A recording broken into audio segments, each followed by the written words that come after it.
학교 근처에서 자취하시는 분들, 쓰레기 처리 어떻게 하고 계신가요? 경상대 뉴스에서 쓰레기 관련 기사를 이렇게 많이 보도했지만 여전히 후문 원룸가 일대에는 먹다 남은 치킨 박스, 종량제 봉투 없이 버려진 쓰레기 등 무단 투기 문제가 발생합니다. 이런 쓰레기 문제는 학생뿐 아니라 일부 원룸주들이 건물에 음식물 쓰레기를 포함한 분리수거 시설을 제대로 마련하지 않아 학생들이 아무 곳에 쓰레기를 버리도록 하는 문제도 있다고 합니다. 원룸 주인들이 학생들한테 그 쓰레기를 자체적으로 자기들이 버리라는 그런 이야기를 하기 때문에 학생들은 어쩔 수 없이 그 쓰레기 봉투를 들고 큰 길가나 집 앞에 그 투기를 하는 그런 경향이 많습니다. 주민과 그 학생들이 상생하면서 깨끗한 가자동 거리를 만들어야 된다는 것이 저희들의 바람입니다. 특히 지난 경상대 신문 1020호에서 음식물 쓰레기 문제를 보도했었는데요. 기사 속 설문조사 결과에 따르면 전체 응답자 중 54%가 음식물 쓰레기 분리배출 기준을 잘 모른다고 답했습니다. 그럼 과연 음식물 쓰레기는 어떻게 버리는 게 옳은 방법일까요? 지금부터 알려드리겠습니다. 먼저 음식물 쓰레기의 기준입니다.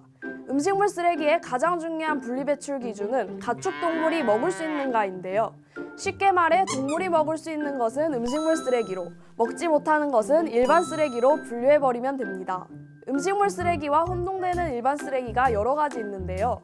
각종 껍질류 중 바나나, 고구마 등 부드러운 껍질은 음식물 쓰레기로 버려야 하며 수박 등의 딱딱한 껍질은 잘게 잘라 음식물 쓰레기로 버리면 됩니다.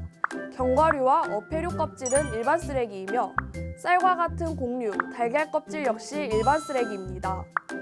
채소 뿌리, 옥수수대, 가을씨 등 먹을 수 없고 딱딱한 것은 전부 일반 쓰레기로 버려야 합니다.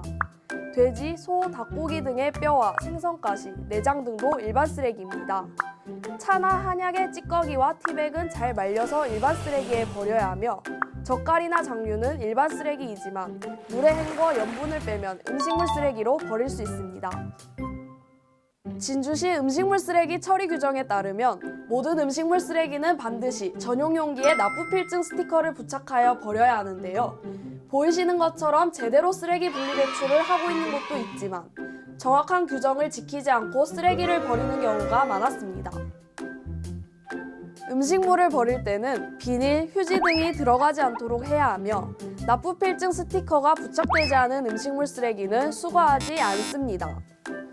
간혹 음식물 쓰레기를 일반 쓰레기에 모아서 버리는 경우가 있는데 적발될 경우 과태료가 부과된다고 하니 올바른 방법으로 음식물 쓰레기를 배출해야 합니다. 올바른 방법으로 음식물 쓰레기를 버리는 것도 중요하지만 가장 중요한 것은 음식물 쓰레기 발생 자체를 줄이는 것입니다. 수많은 음식물들이 버려지고 있는 지금 모두가 쓰레기 줄이기와 올바른 분리 배출에 조금만 더 관심을 가져 깨끗한 원룸가가 만들어지길 기대합니다. 지금까지 GNU 뉴스 김근희였습니다.